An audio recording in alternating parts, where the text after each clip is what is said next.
گوجری زبان میں اپڈیٹ سنیے۔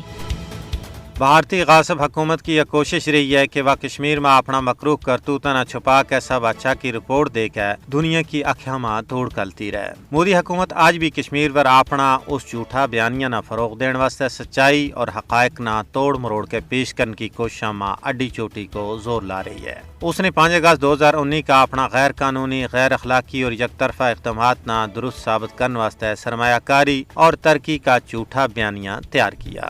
ہندوستان کی یہ بھرپور کوشش ہے کہ وہ ایک ایسی تصویر پینٹ کرے جس میں لگے کہ کشمیر دنیا کو پرامن خطہ ہے، لیکن حقیقت یہ ہے کہ وہ سب کچھ معمول کے خلاف ہے۔ کشمیر کی زمینی صورتحال بھارت کی طرفوں رچائی گئی معمول کی واپسی کا بھارتی کھوکھلا دعویٰ کی نفی کرے۔ کشمیر میں معمول کی واپسی کو بھارتی دعوی ایک مذاق بن کے رہ گیا ہے۔ دنیا اور بھارت کی مکاری اور عیاری پر یقین کرنے واسطے قطعاً تیار نہیں ہے۔ دنیا دیکھ رہی ہے کہ مقبوضہ ریاست جموں کشمیر میں روزانہ کی بنیاد پر قتل و غارت گری، گرفتاری، دوران حراست ہلاکت، جعلی جھڑپ، املاک کی تباہی اور عزتوں کی پامالی کون کر رہے ہے؟ کیا ایسی صورتحال میں کشمیر نہ پرامن خطہ قرار دیتو جا سکے؟ کیا اہل بصیرت لوگ ایسا خطہ نہ پرامن خطہ منن واسطے تیار ہو جائیں گا؟ سیاسی بصیرت رکھنے والا لوگوں کو کہنا ہے کہ بھارت اور زیادہ چیروں تک کشمیریاں اور نہ ہی عالمی برادری نہ بے وقوف بنا سکے گا۔ اس نے جڑا کار سیاہ کشمیر میں عملایا ہیں ان کو حساب ضرور چکانو پائے گا۔